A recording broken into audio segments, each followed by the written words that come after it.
नमस्कार साथियों, तो व्यापम ने अपने वेबसाइट पर एक अपडेट किया है। अपडेट क्या है? अपडेट है नॉर्मलाइजेशन के लेकर।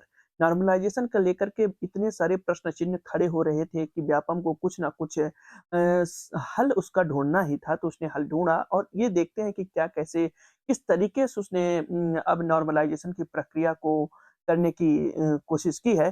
तो आइए शुरू करते हैं इस वीडियो को और वीडियो को शुरू करने से पहले आपसे गुजारिश है कि हमारे चैनल को प्लीज़ सब्सक्राइब किया करिए और दोस्तों तक अपने शेयर किया करिए। देखिए क्योंकि हम महत्वपूर्ण जानकारी आपको बताते हैं। चलिए, देखिए आदेश क्या है? मैं एक-एक करके पॉइंट टू पॉइंट समझाऊँगा। हम आपका थोड़ा-सा वक़्त लेंगे लेकिन आपके लिए जानकारी जो है तो कंप्लीट रहेगी। तो देखिए, मध्य प्रदेश कर्मचारी चयन मंडल द्वारा आयोजित ऑनलाइन परीक्षाएँ जिसमें परीक्षा का आयोजन एक से अधिक शिफ्टों में किया जाता है, उन परीक्षाओं में परीक्षा परिणाम नॉर्मलाइजेशन पद्धति से तैयार किए जाने हेतु पूर्व में जारी आदेश क्रमांक पीईबी ये भोपाल दिनांक 4/8/2016 को निरस्त किए करते हुए निम्नानुसार प्रक्रिया को निर्धारित किया जाता है। तो जानते हैं नॉर्मलाइजेशन की प्रक्रिया पहले भी होती थी जो कि 4 अगस्त 2016 को निर्धारित की गई थी। अब उस प्रक्रिया को निरस्त किया जा रहा है। निरस्त किया जा रहा है यानी अब वो अमान्य होगा और ये जो है तो अब मैं आपको बता दूँ यहीं पे कि ये कब से ये अमान्य हो जाएगा। ये देखिए यहाँ पे ये बता रहा है कि देखिए यह आदेश जनवरी 2025 से आगामी आयोजित होने वाली समस्त परीक्षाओं में लागू होगा। आगामी यह आदेश जनवरी 2025 से जितने भी एग्ज़ाम हो रहे हैं 2025 से ये जो है तो आगामी परीक्षाओं में लागू होगा। आदेश क्या है? आदेश महत्वपूर्ण है। नॉर्मलाइज़ेशन की प्रक्रिया क्या होगी? किन तरीके से नॉर्मलाइज़ेशन किया जाएगा? नॉर्मलाइज़ेशन का मतलब होता है सामान्यीकरण, यानी सभी को एक ही समतल यानी एक ही पैरेलल जगह पे लाना, ठीक है ना? एक ही समकक्ष स्थिति में पहुँचा देना ही नॉर्मलाइज़ेशन है। तो चलिए इसमें देखिए जिसमें परीक्षा का आयोजन एक चरण में ध्यान से समझने की कोशिश करना है। एक चरण का क्या मतलब होता है, एक शिफ्ट का क्या मतलब होता है, पद का क्या मतलब होता है, यहाँ कुछ टर्मिनोलॉजी है जिसको आपको समझना होगा। तो जिसमें परीक्षा का आयोजन एक चरण में तथा एक से अधिक पालियों में किया जाता है अथवा ऐसे पद या पाठ्यक्रम जिनमें एक से अधिक विषय के प्रश्न पत्र देने वाले आवेदक पात्र होते हैं। तो पहला पॉइंट इसमें एक चरण को समझिए, एक चरण को समझिए। एक चरण का क्या मतलब होता है? एक चरण का मतलब होता है कि जैसे कि हमें पेपर देना है पटवारी का, ठीक है ना? पटवारी का देना है या मान लीजिए और किसका देना है, मान लीजिए किसका देना है ऐसे एग्ज़ाम के नाम मतलब महिला सुपरवाइज़र का देना है, ठीक है ना? वो एग्ज़ाम जिसमें मैं कह रहा हूँ कि जिसमें और कुछ ना होता हो, सिर्फ़ एग्ज़ाम होता हो और आपका सिलेक्शन हो जाता हो, वो एक चरण की बात है। ठीक है ना? जिसमें एग्ज़ाम होता हो और आपका मेरिट लिस्ट बन जाती है और सिलेक्शन हो जाता है, वो एक चरण है। ठीक है? हाँ, एक से अधिक पालियों में किया जाता है। एक से अधिक पालियों में यानी शिफ्ट का मतलब है यहाँ पे, एक फर्स्ट शिफ्ट, सेकंड शिफ्ट, ये 2 पाली हो गई, ठीक है ना? और फिर कई दिनों तक चलता रहता है, तो इसकी बात हो गई। तो जिसमें परीक्षा का आयोजन एक चरण में तथा एक से अधिक पालियों में किया जाता है अथवा ऐसे पद या पाठ्यक्रम जिनमें एक से अधिक विषय के प्रश्न पत्र देने वाले आवेदक पात्र होते हैं। अब यहाँ पे क्या मतलब हो रहा है? ऐसे पद या पाठ्यक्रम जिनमें एक से अधिक विषय के प्रश्न पत्र अब होता क्या है कि जैसे कि मान लीजिए पिछले साल यदि 2023 की यदि आपको याद हो या जो एग्ज़ाम व्यापम करवाता रहता है, होता क्या है कि उसमें कई पद होते हैं जैसे कि अभी एग्ज़ाम होने वाला है ग्रुप 5 का तो इसमें एएनएम भी है, स्टाफ नर्स भी है, लैब टेक्नीशियन भी है, ये सब एक साथ होते रहते हैं। तो कई पद इसमें शामिल होते हैं, तो उसकी बात कर रहा है कि अधिक विषय के प्रश्न देने वाले आवेदन पात्र होते हैं। तो इसके लिए क्या फ़ॉर्मूला होगा? ये पहली बात आपको समझ में आ गई होगी।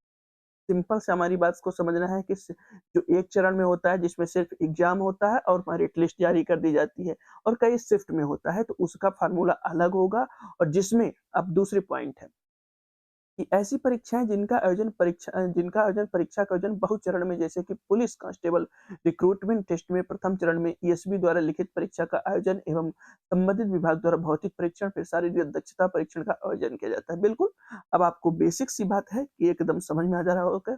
इसमें कई चरण में एग्ज़ाम हो रहा है। पहला चरण है लिखित परीक्षा हो रही है। फिर फिजिकल हो रहा है, फिर इसके बाद जो है तो प्रक्रिया होती है, तो उसमें इसका जो मतलब वैल्यूएशन होगा, नॉर्मलाइज़ेशन की प्रक्रिया होगी, वो अलग होगा, उसके इसका जो फ़ॉर्मूला है, वो अलग होगा। ये बात आपको ये ईएसबी के द्वारा आदेश में ये कहा गया है, ये आपको ध्यान रखना है, ठीक है ना? इन सब चीज़ों को जाने रहिए, समझे रहिए, यदि आप एग्ज़ाम की तैयारी कर रहे हैं, तो इन सब चीज़ों को जानना आपके लिए अनिवार्य है, तभी आप नॉर्मलाइज़ सिस्टम या इन सब चीज़ों से रूबरू रहेंगे और अपने आप को बेहतर स्थिति में प्राप्त करेंगे दोस्तों। तो देखिए, ये जो है तो 24/1/2025 से गठित एक समिति का गठन किया गया था। बहुत सारे सवाल उठ रहे थे, इसलिए 24 जनवरी को एक समिति का गठन किया गया। उसकी अनुशंसा है कि normalized EQ percentile NEP scaling technique एवं निम्न सूत्रों से परीक्षा परिणाम तैयार किए गए। उपरोक्त दोनों प्रकार की परीक्षाओं में परीक्षा परिणाम तैयार किए जाने हेतु ईएसबी के आदेश क्रमांक जाएँगे। ठीक है ना? इतनी सारी बात हो गई है। अब देखिए, सिंगल स्टेज एक चरणी मतलब जिसमें एग्ज़ाम होगा और मेरिट जारी की जाती है। प पटवारी का एग्ज़ाम समझिए, एग्ज़ाम हुआ, मेरिट जारी हुई, अब आपका सिलेक्शन हो गया। इसको कहेंगे एक चरणी। बहुचरणी मतलब उस पुलिस का, तो इसमें एग्ज़ाम हुआ, फिर शारीरिक दक्षता का एग्ज़ाम हुआ, तो वो बहुचरणी हो गई। ठीक है ना? तो एक एक चरणी परीक्षा है, निम्न सूत्र से परीक्षा परिणाम तैयार किया जाएगा। PIF equal to number of candidate in shift F having proportionate score is less than or equal to Xij upon NF into 100। ठीक है ना? अब यहाँ पे आप समझिए कि एक आप फ़ॉर्मूला पढ़ते होंगे जब आप 10वीं में रहे होंगे, तो 12वीं में माध्यमिक करके रहता, जिसमें सभी का योग करवाता था, फिर गुणा करवाता था, इधर जोड़वाता, उधर घटवाता, ये करके एक ऐसा जोड़ होता है और उससे हमें जो है तो हमें उत्तर तक पहुँचाया जाता था। तो कुछ ऐसे ये प्रोपोर्शन है जिसमें आपको देखिए होगा क्या इसमें? ये किस तरीके से ये जो है तो नॉर्मलाइज़ करेगा, हमें जो है तो सामान्यीकरण करेगा, किस तरीके से कैंडिडेट का सामान्यीकरण करेगा, वो हम समझने की कोशिश करते हैं, फिर ये फ़ॉर्मूले पे आते हैं। तो देखिए, नंबर ऑफ कैंडिडेट हैं, फिर कैंडिडेट के नंबर हैं, फिर 100 का है कि मतलब परसेंटाइल हमें निकालना है, और फिर ये भी देखना है कि कौन कितना स्कोर पाया है, तो देखिए, और शिफ्ट भी हमें देखना है। तो देखिए, number of candidate in shift, तो शिफ्ट भी डिनोटेड एज़ शिफ्ट 1, शिफ्ट 2 या शिफ्ट के मतलब अनंत तक। ठीक है ना? Number of candidate appearing in each shift to be denoted by N1, N2 और फिर Nk तक। यहाँ पे NF जो, ठीक है ना? शिफ्ट का मतलब S1, S2, S2 बिंदी-बिंदी जितने भी शिफ्ट होंगे, सभी शिफ्ट को मिला करके, जैसे shift first, shift second, shift third, shift fourth, shift 5, ऐसे करके। फिर नंबर ऑफ कैंडिडेट, कितने नंबर ऑफ कैंडिडेट अपान में टोटल में है ना कि लाखों कैंडिडेट भरे जा रहे हैं, तो यहाँ पे नंबर ऑफ कैंडिडेट यहाँ पे आ जाएगा। फिर is less than or equal to कितना, यह ये जो है तो कम है, ज़्यादा है। और फिर यहाँ पे x I J with the actual या प्रोपोर्शनेट मार्क्स ऑफ कैंडिडेट, और ये जो है तो कैंडिडेट का नंबर होगा यहाँ पे, और फिर इंटू 100 करके इस तरीके से फार्मूला आपको ये परसेंटाइल जो है तो निकाल दिया जाएगा। ये देखिए, P I J with the percentile score of candidate except where I can from vary vary मतलब डिफर मतलब यहाँ से यहाँ तक पहुँचेगा 1 to 1 J and J can vary from 1 to k। तो एक से अधिक पालियों में आयोजित परीक्षाओं या एक पाली में एक से अधिक विषय हेतु परसेंटाइल स्कोर को एकजाई कर परीक्षा परिणाम में या मेरिट लिस्ट बनाया जा सकता है। तो आपको ये बात मैं समझता हूँ थोड़ा समझ में आ गई होगी, और ये जो आप 100% समझने की बात है, धीरे-धीरे समझेंगे, लेकिन आपको मैं मोटा-मोटा समझाने की कोशिश किया हूँ कि जो सिंगल स्टेज में होगा, तो किस तरीके से आपका नॉर्मलाइज़ेशन होगा। दूसरे में चलते हैं, दूसरे बी नंबर में चलते हैं, मल्टी स्टेज। मल्टी स्टेज का मतलब हुआ जिसमें एग्ज़ाम हुआ, फिर फिज़िकल हुआ, इस तरीके से उसमें कई स्टेज होते हैं, तो उसको multi stage.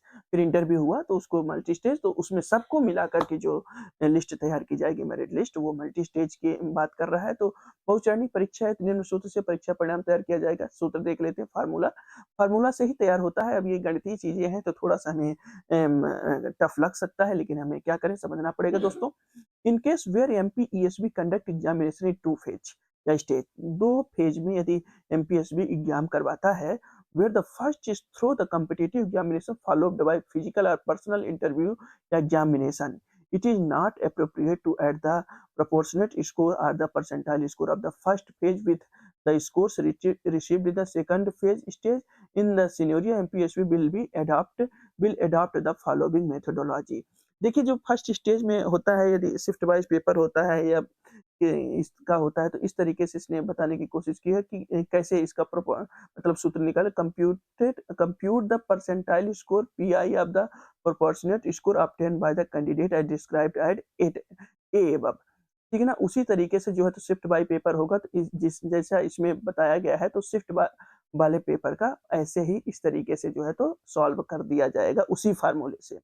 Compute the equivalent jet value for the percentile score using the standard normal distribution.